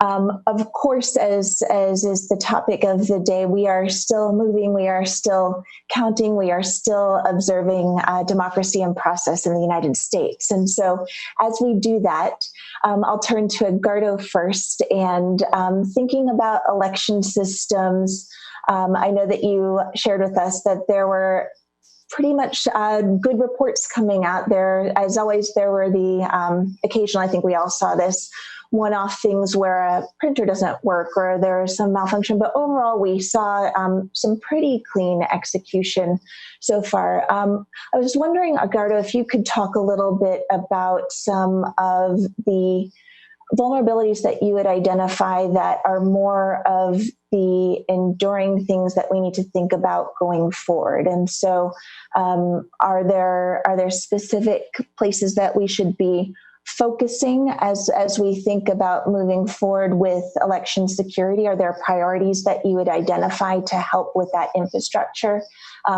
Please share your observations in that respect as someone who's focused so closely on it. Yeah, so I think that while yesterday overall was smooth, and we did have some issues. I mean, it's not that there weren't issues. I think looking forward, some of the things we saw yesterday that I think are reflective of the concerns we've had over election security have to do, for instance, with election vendors in the U.S. and the fact that a good portion of the election system is dependent on private vendors who are really an unregulated field of providers. And so throughout this election season, we saw several ballot printers, for instance, that decided that they would no longer print ballots or send ballots on behalf of state and local governments, even though they were under contract to do so. We saw yesterday some electronic poll book problems based on a vendor that was unprepared to handle the capacity. Again, this is, I think, kind of reflective of the next step. One of the next things we need to look at in terms of having more accountability for vendors that provide these critical services for such a core government function. We in other areas of critical infrastructure in the U.S. Provide a lot of accountability and regulation of vendors in those spaces. But when it comes to elections, it's pretty unregulated. And it's really left to each state and sometimes the local government to try to figure out how to bring accountability to those vendors they're dependent on. So I think that's one takeaway looking at the election and kind of next steps. I think the other thing that from an election security standpoint is that election security is very expensive. It's very expensive to run all of these systems. It's very expensive to keep them secure. And election offices in the U.S., especially at the local level, tend to be underfunded. And now as the threat of not just bad actors, but foreign nation states trying to influence and impact the elections, to expect a local government to take on the responsibility of protecting itself against a cyber attack from a nation state is not really something that local governments are set up to do. And so increasing the funding and resources available to local governments, to state governments, to protect and secure election infrastructure, I think is also the next big push. I mean, the Brennan Center had estimated earlier this year that really you looked upwards of $3 billion to secure the election systems, and I think Congress appropriated roughly $400 million. So just a fraction of what we thought it would take to keep things secure and to provide the resources that election officials need to accurately count ballots and to do it in a way that's also a little bit quicker than what we're seeing right now. Yes, funding is something I know that a lot of people talk about with respect to elections and administration, and making sure that infrastructure is up to date for sure. As our election officials do the really great work of making it all work, I know that's something that gets keen attention. Christine, I'll turn to you to talk a little bit about this from a broader perspective. As we look at U.S. Elections, they are not the only elections. Are there any vulnerabilities either that you'd pick up from that Edgardo was noting, or things that you would note in addition that are security concerns that you would identify as more enduring, things that we as a community could pay attention to in a more global fashion? Thank you, Meredith. Yeah, I think you can think about the question of vulnerabilities in many ways. One is the vulnerabilities that you have in advance of the election, which is in the period now we've completely passed, but what is the voter registration process? How do you establish integrity in that? Then you move on to election day itself. Are the electronic poll books working, which is exactly what Edgardo was speaking about, right? That this is a technology that's essential for making sure that voting can happen quickly, but it also has to happen securely. And so you need to have backups in place. Now we've gotten through the first two phases, and now we get to the process of counting, of reporting, of auditing results. And here again, we think have to be careful and make sure that we maintain integrity and trust in the election system. All of these processes are long. All of these processes have many moving parts and a very high level of professionalization. So as we think about the election process and we think about vote counting and vote reporting and vote auditing, which will happen now, I think it's also important to think about communicating. In all of these places, we have vulnerabilities. But the place where we see a lot of vulnerabilities today, and that we're generally handling pretty well, is the question of communicating these vote results. You could have vulnerabilities in just the transmission of information. You know, can a major website be hacked? And so it appears that someone is calling a state, but it's actually not accurate because the website has been taken over. We haven't seen that, knock on wood, thus far, right? But there's also a question of how you communicate in order to be careful about not misrepresenting, not jumping to conclusions, not signaling outcomes where we are not there yet. So not jumping the gun. And also to very clearly identify disinformation or misinformation or inaccuracies as they come out. And I think there's been a tremendous amount of care in waiting to call particular results by the news media, by social media platforms. Generally speaking, population-wide, we have had a lot of pacing, knowing that calling something and retracting it or needing to revisit this really does undermine a trust in democracy. And that is so important when we think about the security of elections, because it's the question of the integrity of the entire process. There have been problems in this a little bit in the last 24 hours too, but I think if we look broadly, we really prepared for thinking about how to communicate around the elections. And a lot of that has shown benefits of what we see last night and this morning. Yes, thank you. And Sarah, I think that brings us squarely into your work and into your territory as you think about protecting and advancing Canadians' interest in democratic institutions. It's certainly that ability to communicate and to be able to share information with them and also empower them to be able to consume information in a way that is informed and promotes authoritative information.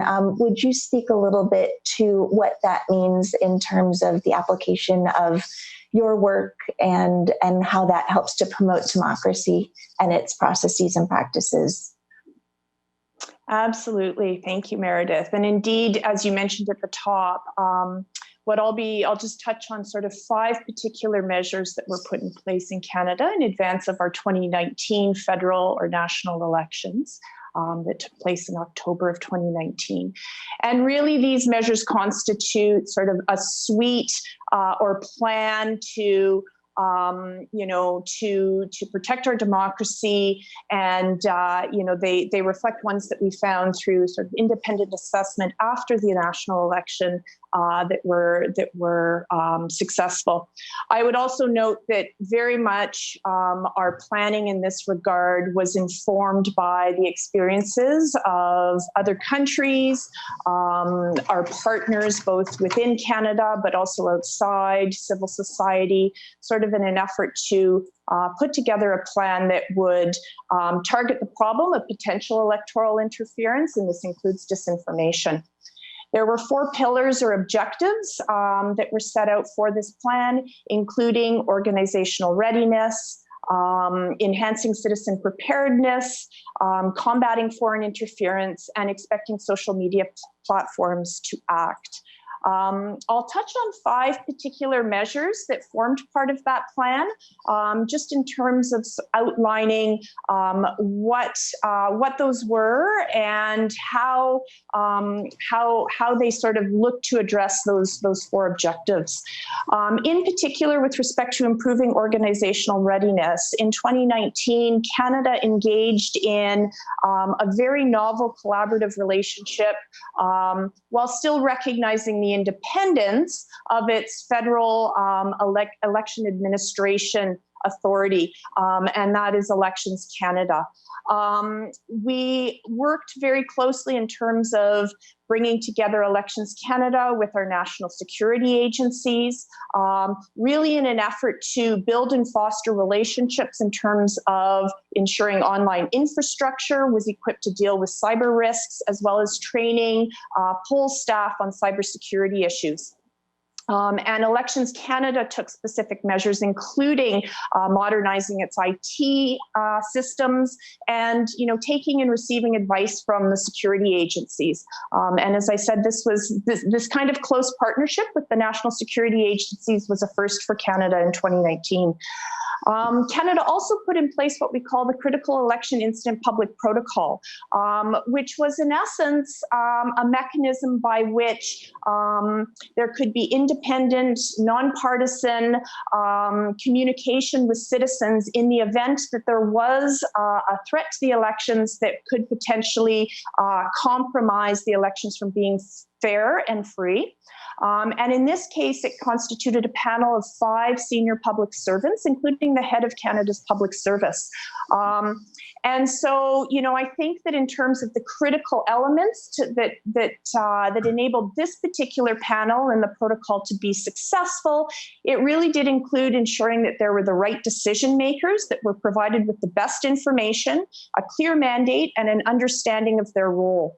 And I think the other thing that was very critical was ensuring that there was good discussion around what the threshold would be in the case or the event that there was consideration to giving some kind of a public announcement in this space, where they would intervene only when absolutely necessary. And what we learned through that experience is that particular threshold is very much a question that involves nuanced judgment. And so, ensuring that the mandate for this panel was very specific, and it really was only a measure or a contingency mechanism that would be used in limited circumstances. Ultimately, the panel did not come forward in 2019, but certainly its establishment was critical. Canada also engaged very closely with social media platforms, and we established the Canada Declaration for Electoral Online Integrity, really to sort of ensure that there was cooperation and a common understanding with the social media platforms with respect to ensuring integrity, transparency, and authenticity. And the last 2 that I'll just touch on very quickly is, as you mentioned, sort of that engagement with citizens to ensure citizen resilience. Canada funded a number of different projects aimed at really building citizens' critical thinking around online disinformation, their capacity to be more resilient against online disinformation, and ability to be more engaged in democratic processes. We have also sort of more in the current context with the pandemic, funded additional projects with civil society organizations to really help Canadians think critically about health disinformation that they find online. Finally, I'll just flag that one of the elements that was also very novel for both Canada and I think internationally as well, touching again, Meredith, on your comment about communication and the importance of that, was Canada's Communication Security Establishment, one of our national security agencies, conducted a public assessment of threats to our democratic processes, both in 2017 and again in 2019 in advance of our election, that was released publicly to help inform Canadians about what those threats are, to help build that awareness and that resilience. Certainly it was something that was new for Canada, new for our security agencies at the time, and I think really sort of helped to create that awareness publicly, where otherwise, it was really sort of behind more of a curtain. So those are sort of five of the measures or initiatives that Canada experienced, and I think, happy to elaborate and discuss more on that as well. Thank you so much for pointing out those initiatives and putting them in good context of our discussion here today. And you bring up something that Christine had alluded to before that I wanted to return to, that I think you'll all have some valuable perspective on. And we talk a lot about election systems and the technology that is applied here, but certainly a layer of that technology, whether you're talking about social media platforms and the way that information travels, or also just the way that it works or doesn't work sometimes, we find that information attaches to it. And I am turning now to mis and disinformation and how that works inside of our election systems and how it can affect our processes. And so, Sarah, you spoke a little bit about building resiliency with respect to some of the literacy programs and engagement that you've done with citizens. And I want to turn to Christine, who I know has done a lot of thinking about election interference and what it means. And I'm wondering if you can address how election interference plays into the democratic process, which you started to speak about earlier in a way that really opened up for, I think, where we're going right now. And it's how it calls into question some of our process. But we think about how it works from an information standpoint and also from a technological standpoint. And I'm wondering if you can talk about the security implications of what it means when you see election interference, which can take several forms. Absolutely, Meredith. And the question of communication has come up here, and Sarah just, of course, touched on that as well, because Canada has worked on various protocols and through various ways to establish better ways to address the communication question. When we talk about election security, usually what might come to mind is, some kind of attack on a particular device. I think attacks on the electorate also constitute a violation of election security in our security systems. A lot of that can happen before the elections, and increasingly we need to pay attention to what happens immediately after. If you looked yesterday on election day, there is reason to be concerned about mis and disinformation directed at citizens in order to affect the outcome of the elections. Right? Sometimes misinformation can be simply someone saying the wrong thing. But if you look at intent, if you look at a lack of transparency with some regard to who is putting out a message that could try to shape the outcome of an election, these are things to pay close attention to. So, a lack of transparency, a question about intent really is something that is crucial when you look at where information comes from. And when you look yesterday, often we think about, for example, social media as a place where a lot of the people pay attention to, where is this coming from? Should you be thinking of this in terms of, true information, or is this a kind of disinformation?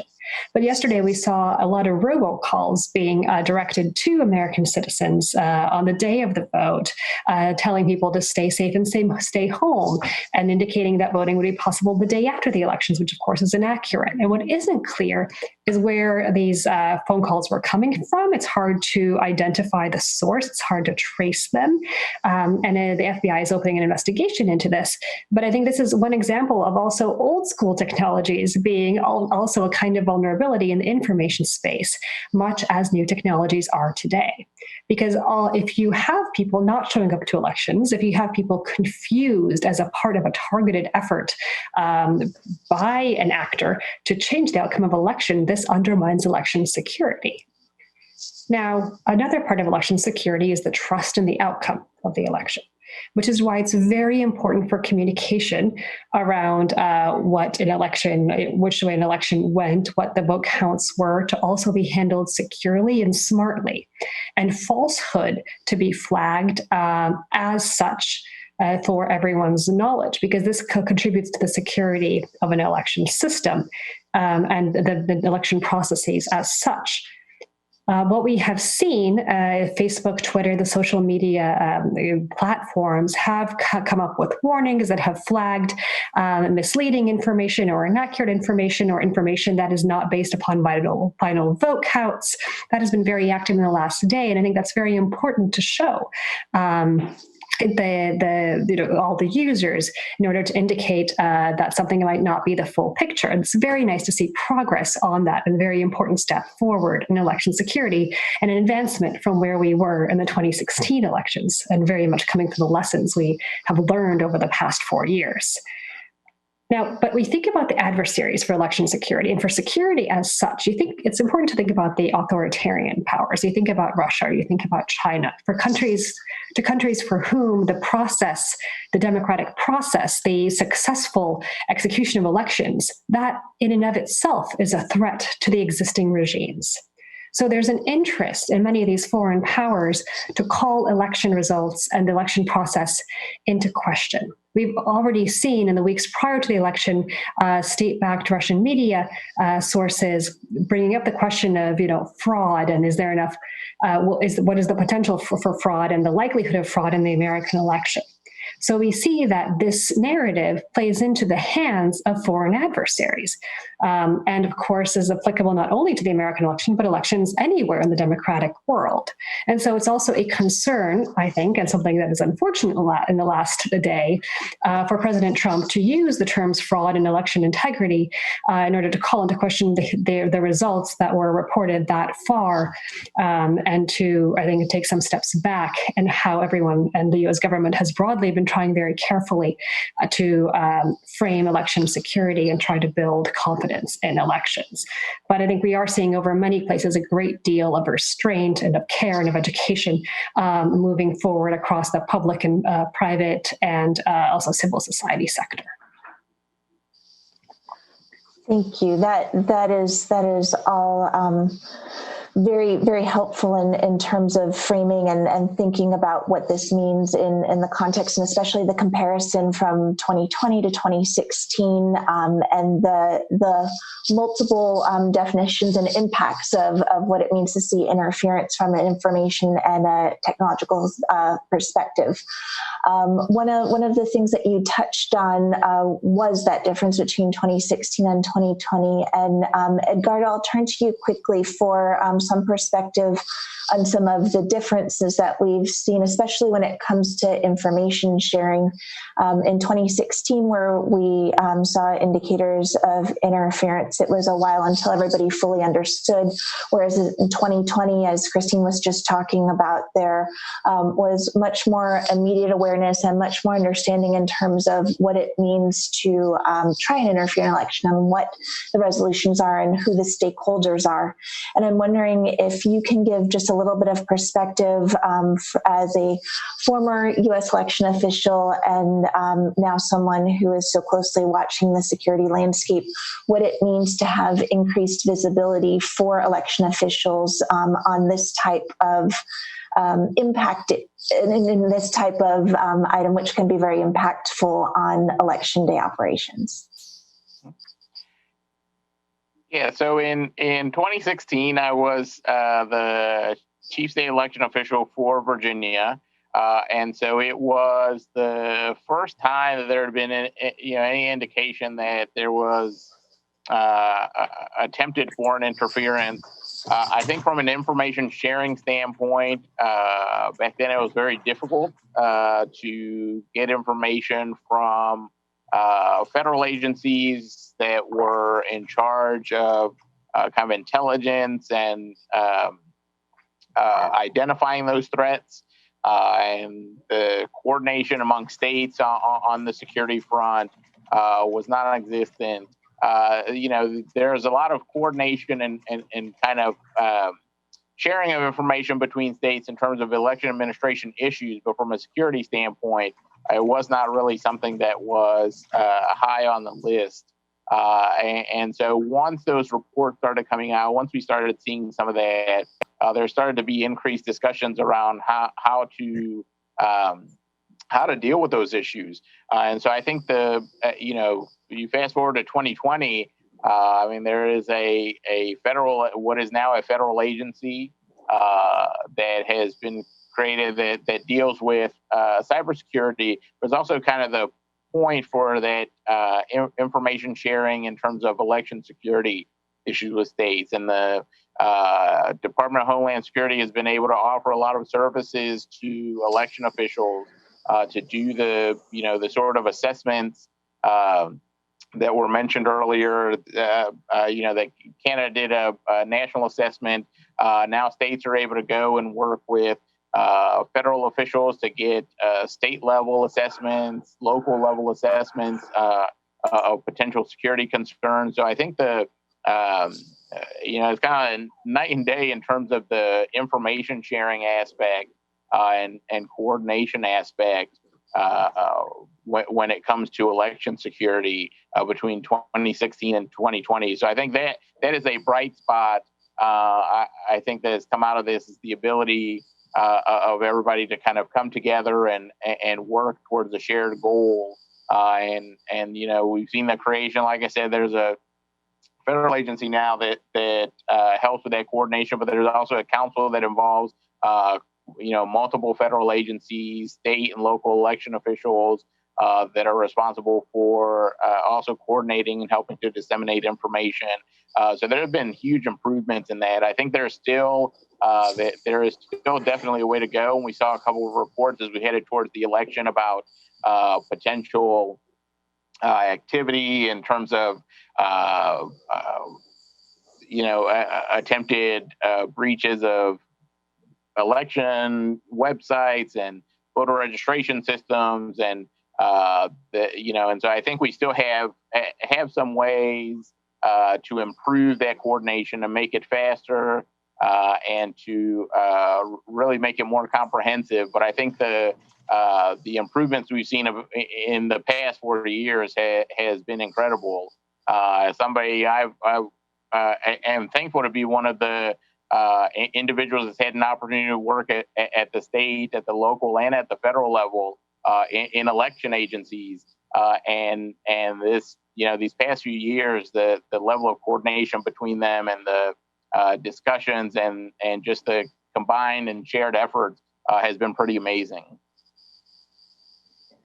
Thank you, Edgardo. And you, I think, added some context that really leads us well into the next area I'd like to cover with you all.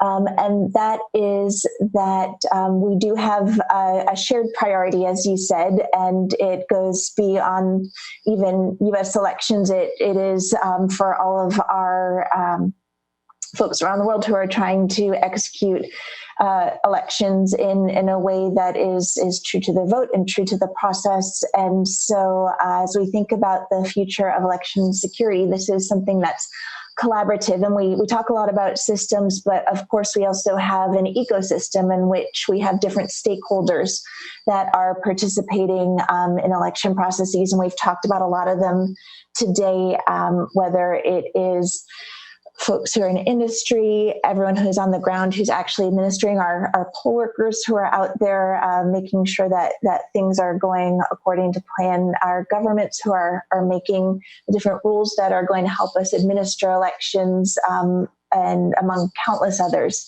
And so as we think about this ecosystem, we think about the stakeholders that are in it, we can apply a lot of the great lessons that you all have pointed out, including the elements that Sarah spoke to that Canada has implemented. Edgardo, the differences that you talked about from 2016 to 2020 that you've seen in US elections, and Christine, the important points of impact that you've identified in terms of where we need to be thoughtful on elections. And so I'll turn to our final point here and talk specifically about how we come together and collaborate, and it is all of those stakeholders being thoughtful about moving forward.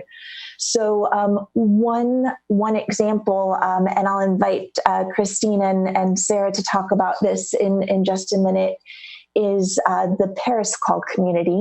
The Paris Call is an institution of principles that has set up goals for norms in cyber space, but the one that I wanted to focus on is one on countering election interference, and it encompasses all of the different elements that are there in terms of what interference means, as Christine walked through a little bit earlier, and thinking about how to take all of the perspectives of different players and be able to apply in that environment what it means to bring kind of all of the different perspectives and power into how to work on election interference and counter it and consider all of the stakeholders and all of the elements.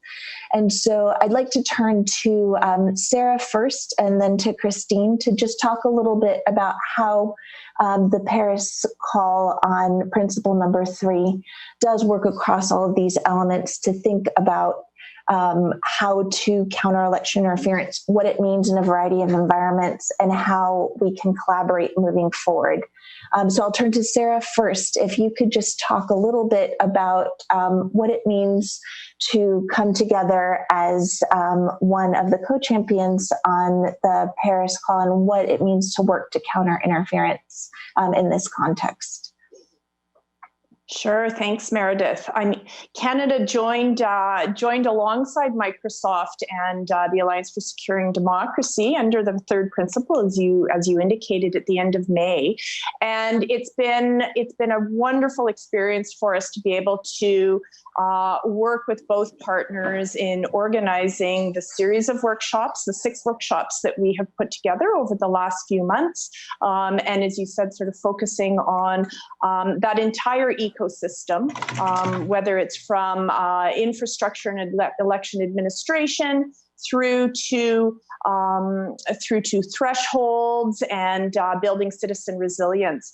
And I think for us, one of the primary benefits has been to be able to share those experiences, those best practices, and really the lessons learned from the various participants in these workshops, be it civil society organizations, other international governments, and the private sector as well, and build our network. As I mentioned off the top, one of the primary factors that fed into Canada's development of its Protecting Democracy plan in advance of the 2019 election was really looking at that landscape and identifying what works best and where, and then adapting that to the Canadian context. And I think that one of our key takeaways will be, sort of being able to glean those experiences again and have a broader network where we can share those lessons learned and those experiences going forward. And so for us, it's been a very fruitful experience and collaborative effort, and we're very much looking forward to the work that we can do again together going forward as well. Wonderful. And I'll turn to you, Christine, quickly as well. Thank you so much. Sarah, you mentioned very nicely the various stakeholders we've put in together. So we have government, both as the political side, the more institutional side, and trying to make this a non-political process, because there's very much an investment among all stakeholders about the importance for election integrity to be not a particular issue for a political party, but to be an apolitical issue for all democratic stakeholders to take part in together. Also bringing together media, social media, industry widely, and civil society to have this holistic conversation about different elements of the election security and election integrity puzzle. Something that's been incredibly important for us to, beyond the sectoral diversity, is the international diversity that we've had in through this Paris call community. Over the course of the summer and now fall, through our activities, we've been able to bring people together week after week who from across North America, across Europe, bringing in even people from the Asia Pacific region to share their expertise on many of these issues. As we see in the US election yesterday, today, for the rest of this week, there are many challenges unique to this particular moment, and yet at the same time universal for all of those trying to run democracies and move democratic process forward. And all of us have lessons to share and bring to each other, whether you look at recent elections, in Lithuania, not only the United States and elsewhere, because the problems of how do you deal with COVID, how do you deal with the dual information challenges that come from the coronavirus crisis, and then executing elections, which bring lots of people together, and how do you disentangle these pieces while protecting individuals, while maintaining the integrity of elections. So many countries and so many actors are struggling with the same questions and have so much to offer each other. And what we have seen is a tremendous appetite for people to work together and support each other and provide best practices, recommendations to make sure the democratic processes can continue. I think it's really important for all of us to remember that we have an investment in this, in democratic process, in elections, in our form of government, in our system of values. And it's very heartening to see lots of people from around the world coming together to promote these values and provide ways to troubleshoot, especially in this very challenging year.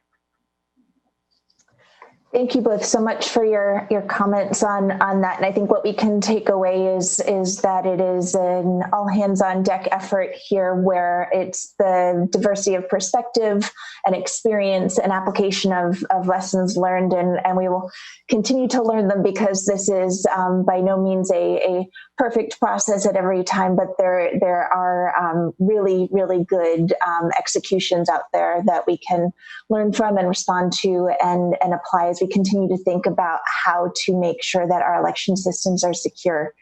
I'll turn in the final moments here. We have gotten a question that is about how things are applied and how they turn out. And I'll turn to Gardo for this one. This is a question from some election administrators who are gathered in Nigeria, but the question is about our 2020 elections.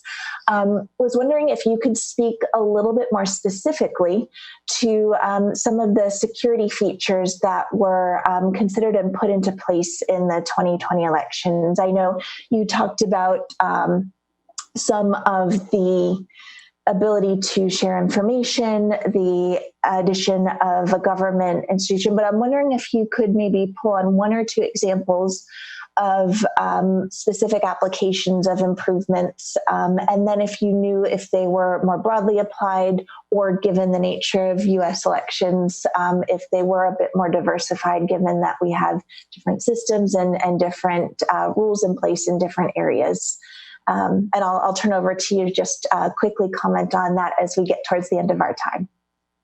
Yeah, so thanks, Meredith. So I can point to, I think, two different approaches related to security. So I think one from a cybersecurity perspective is the coordination and monitoring of state election websites and systems.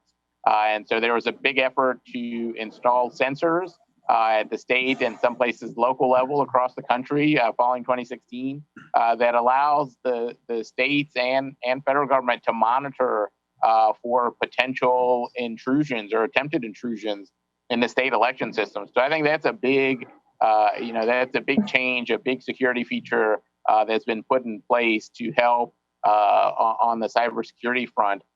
I think when we look at kind of physical security and process changes, a lot of states this year went to or had massive increases in the number of absentee ballots, ballots by mail, And so several security features there had to do with how voters were able to return them.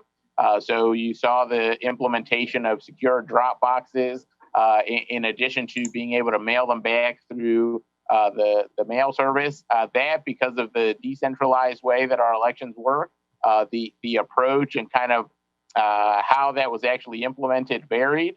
But putting in additional options for voters that were made the election process both accessible and secure at the same time, I think you saw across the board. So I think that's two quick examples: one cybersecurity and one kind of more physical and ballot security measures that were put in place this year. Great, thank you so much. And we are coming up on our time here, and so I will take a minute to just close us out here. I think what we have heard from our panelists today is great perspectives, great lessons learned, great ways to go forward. They say that in law you practice law because you are never fully there in terms of being a lawyer. It's always a practice, and I think we have the same application here. We are talking about the practice of elections here. It is collaborative. It is ongoing. We are always learning from it, but we are moving forward. So with that, I will thank our panelists for joining us today, for your insights, for your perspectives. I am so pleased and honored to be able to work with you on this important issue, and I'm very much looking forward to the continued contributions that we get to see from all of your good work. I know that we are closing up, and I believe we'll have a little bit of a break, but you will be able to join Microsoft if you have any questions on the Defending Democracy program within the next 15 minutes here for our office hours. So please do drop in if you have any questions or would like to learn more about the program. And then if you miss us today but would like to learn more, we will have an exhibit in the exhibitors hall, so you can drop in there and get more information. And otherwise, I'd like to thank everybody for joining us today. And again, our panelists for this conversation, and to the USEP program and IFES, thank you for including us, for your partnership, and wishing you the best for the rest of your event.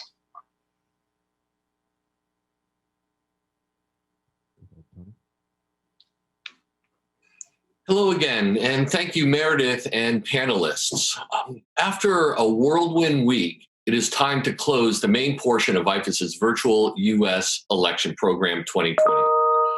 Every day of the year, IFES staff work in countries around the world to support our partners in electoral management bodies, other state institutions, and civil society to enhance the quality of their electoral processes and strengthen their democracy.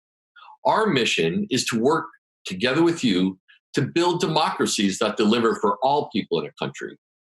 For the past few days, we have had the unique opportunity to welcome all of you through this virtual U.S. elections program to take a look at how the United States runs its elections, to learn from the strengths of the U.S. system, but also assess some areas that need improvement. It has been a fascinating series of discussions, and I'm very grateful to all the panelists and moderators who shared their experiences and insights and made this U.S. elections program such an educational event. It has been an honor to be online with you these past few days. To our international partners, I hope you have found this to be a useful experience in U.S. election practice. For our U.S. audience, I hope that you too learned something new about our system. Democracy is never perfect.